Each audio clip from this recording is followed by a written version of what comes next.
Hey my friends, it's Deb from Bowl Me Over. Welcome back to my kitchen. I am so glad you're here. I know it's been forever, my apologies. We have had kind of a crazy little bit. We started midsummer doing some remodeled our bathroom, so very excited about that, one of them. Second one's coming up soon. Went on a magnificent cruise. My husband brought home COVID, and because we share everything, then I got COVID, and then I had surgery. So it has been a challenging few months for us. So happy to say I'm back, and my PSA for the day is, ladies, gentlemen, wear sunscreen, wear hats. I have this dermatologist or plastic surgeon that I worked with. It's skin cancer right here, and all the people I've worked with in the previous past have shaved my head, so I was really thankful I didn't have my head shaved, but I do have an incision from here to about here. So what started out as this big ended up being about that big. So public service announcement: wear a hat and wear sunscreen. Anyway, enough of that. Again, it's Deb from Bowl Me Over, and welcome back. I thought we'd do a really easy recipe to kind of start us off again. And that is this super simple slow cooker hamburger and potatoes. It's great comfort food. It's easy to make. Prep it in the morning, into the crock pot it goes, and it's a wonderful meal for you and your family. So let me quickly walk you through the ingredients that we need. It's only a handful. This is a ground beef casserole, so we have a couple pounds of ground beef. We have some potatoes.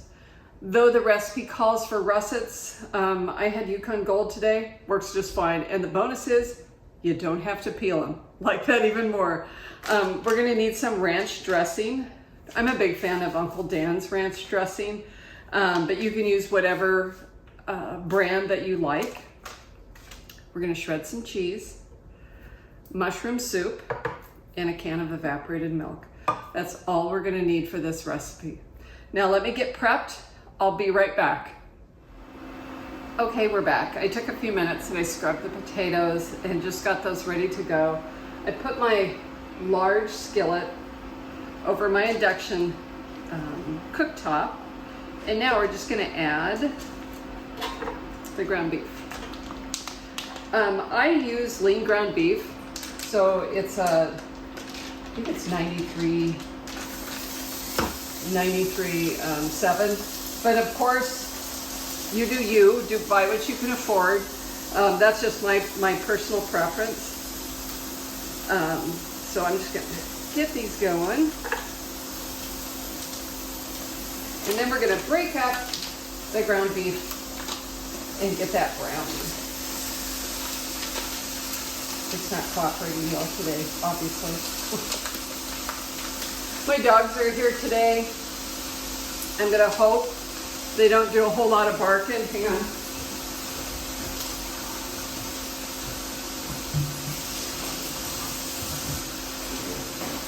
But we'll see, right?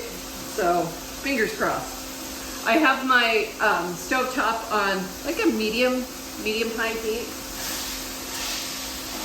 And I'm just going to break this up so it can start browning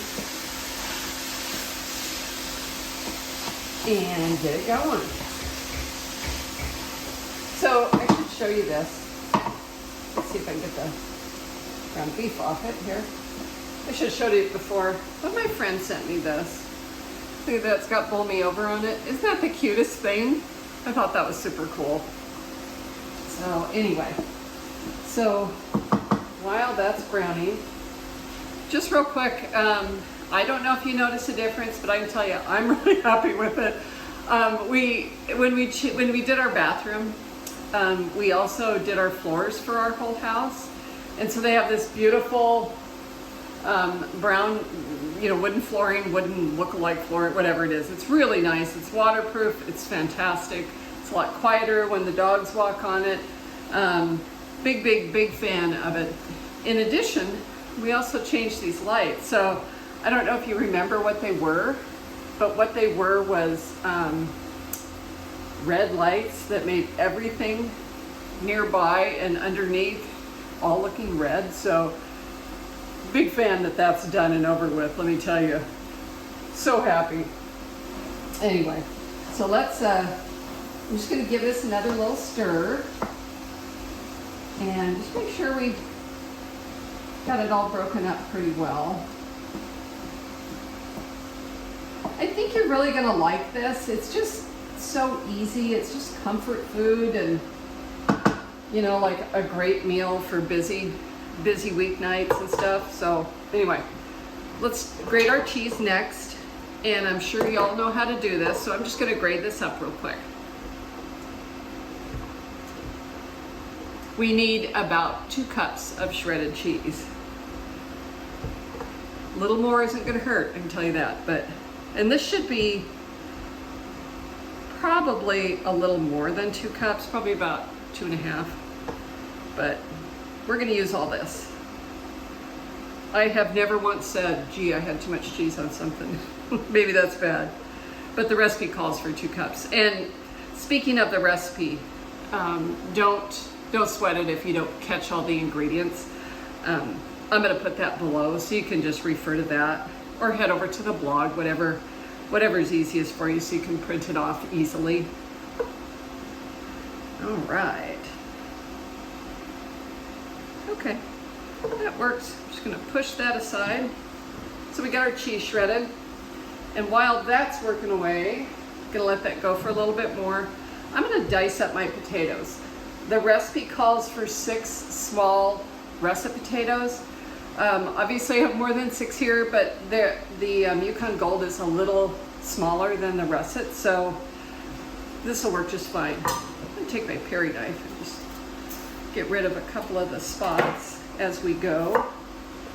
And we just wanna thinly slice the potatoes. You wanna keep them kind of uniform in size, because being uniform in size is gonna keep them all cooking about the same length of time. So that's about what I did right there. Easy enough. And I'll just finish slicing the rest of these.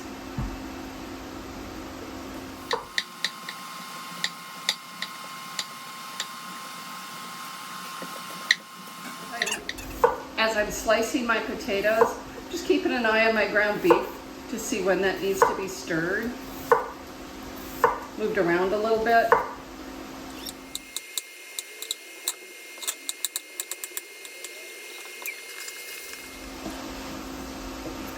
For the ground beef, we just want to brown it until it's no longer pink. So, easy enough.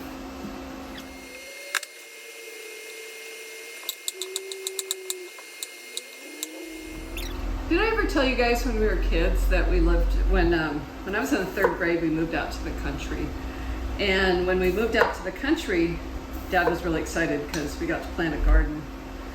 And the first year we planted a garden, he planted a lot of potatoes.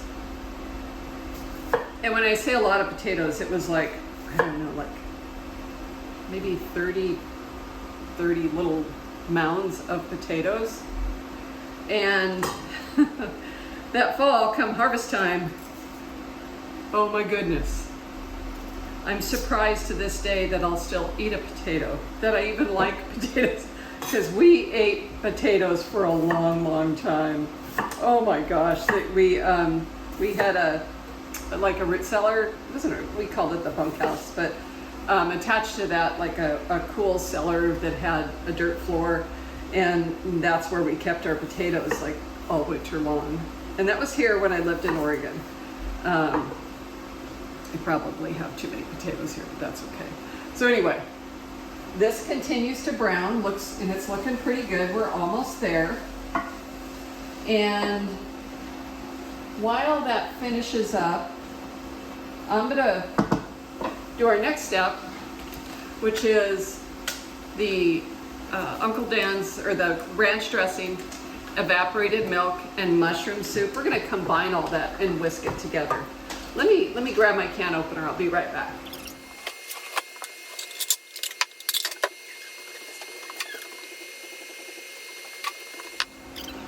Okay, the next step is just to combine our sauce ingredients. And our ground beef is looking pretty good. It's close. If you used a real fatty ground beef, you definitely want to drain it. This is not fatty in the least. So I think that's coming along really nicely. Still, just a little bit of pink left there. All right, so let's get this out.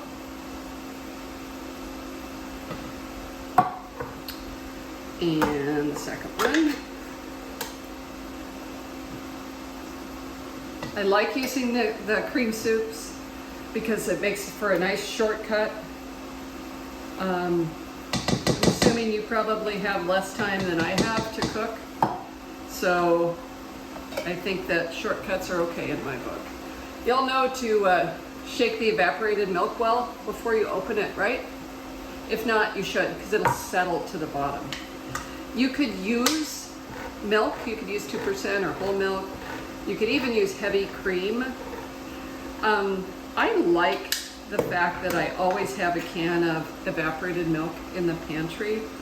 It just makes for like a super easy, you know, knowing that I always have all the ingredients on hand kind of thing. Let me get rid of this real quick. I will take that out to the recycle bin when we're done, when we have all this together. And in goes the ranch dressing. Here, this is another good tip and a shortcut. We could add things like garlic and onion powder and paprika and all the millions of things that are listed on this, or we could just use this. So, big fan. Shortcuts are my friend. Hopefully they're your friend too. Okay, let me whisk this together. And that's coming along nicely. Let me stir this really quick. I only see a couple little pink spots left.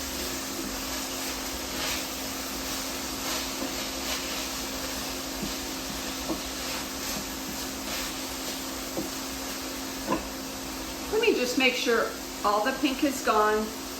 I'm gonna whisk this together a little bit better, clean up my workspace. I'll be back in just a couple of minutes, so hang tight. Okay, so we're ready. My beef is ground, my ground beef is browned. Potatoes are sliced, cheese is shredded, sauce is mixed together. Forgot a ladle. And now it's time to build our slow cooker casserole. Gonna start with some nonstick spray, because we all know that the worst thing in the world is to finish what you're doing and have to spend an hour in the kitchen trying to clean up. So don't want that. I'm gonna put a ladle of creamy sauce on the bottom.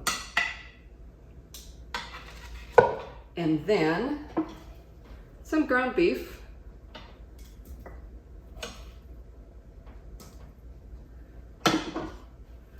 We're gonna add some potatoes. Just gonna try to layer those in so it's kind of like in a big layer. And when I'm done here, I'm gonna bring you around and show you what I'm talking about. But I'm just layering the potatoes in, so the sauce on the bottom, the meat, and then we're gonna top that with cheese. But that nice even layering is gonna help it to cook evenly and to help everything get super flavorful too. It doesn't have to be exact, but it's just gonna be so good. I love it because it just doesn't, this casserole doesn't take a lot of effort. I'm gonna stop the camera. I'm gonna come around and show you what I'm talking about. So hang tight. See what I'm talking about there? The sliced potatoes have been layered over the sauce, over the ground beef. It'll cook really evenly that way. Okay, easy enough, right? Let me continue. I'm just gonna layer stuff on. I'm gonna finish with, add more sauce and some cheese to the top, and then just keep layering the casserole. So hang with me here. It'll just take a few minutes.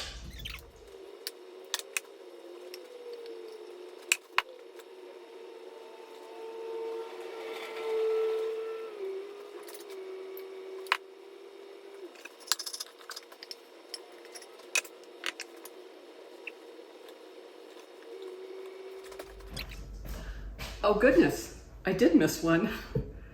And you know what? I'm gonna need that one too.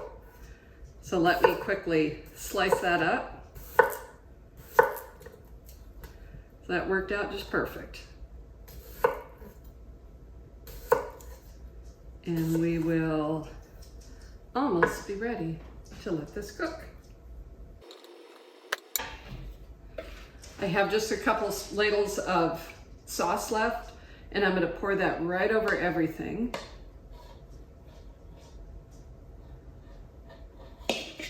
And I'm going to make sure I scrape it and get all that good stuff out. And because I'm terribly left-handed, I have to do it this way.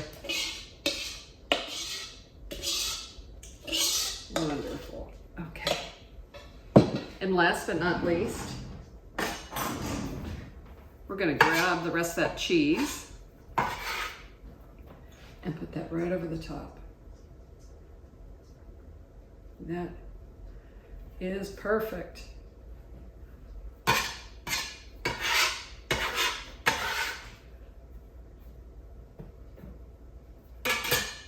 Okay. How easy is that? We're ready to cover this to let it cook for 5 to 6 hours. When you can stick a fork in the potatoes and they're tender, we know that it's done. So I will be back.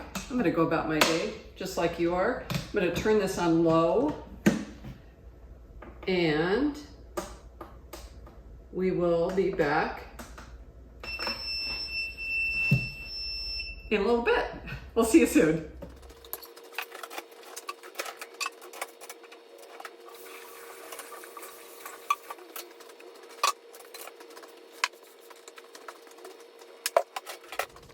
Hey guys, this has been bubbling away for 6 hours now.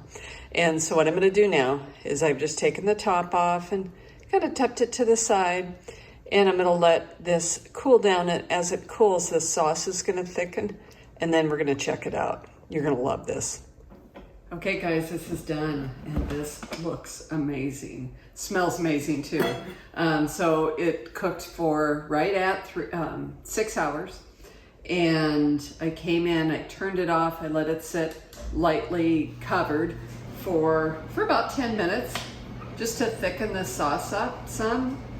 And so what we have now are these wonderful tender potatoes, meat that simmered in this yummy sauce, and oh my goodness, does it smell good. Does it?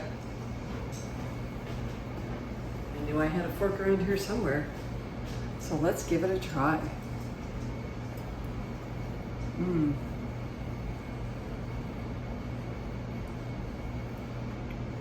Milk, or the meat is seasoned perfectly, and it's so simple too. Just using that the ranch seasoning.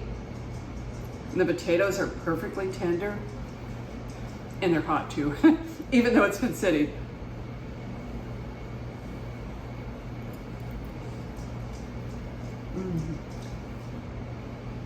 You know, you'd think after years of doing this, I would take TV bites, but I don't.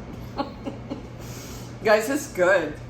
Okay, sorry about that. I got very rudely interrupted by a loud barking dog. They were doing the landscaping next door. So anyway, so to check this out, the recipe's below. Click over to the blog. It's going to have some different variations. What to serve with, some good ideas there. For me, I think tonight I'm just gonna roast some broccoli. That's one of my favorite side dishes. You could also just make a bag salad, and that would be perfect with this. But this is yummy. It's perfect. It's, you know, it's creamy, it's savory without being over flavored or like too salty or anything. It's really, really, really a good side dish. It's pretty basic. I think you and your family would love it. An easy meal for a busy day. So I appreciate you joining me today. Thank you so much. Don't forget to check out the blog, which is bowlmeover.com. You can find me on Facebook. You can find me on Pinterest, of course. Take those pins and save them. I'll put the link down for a pin for this too, if you want to save it for later.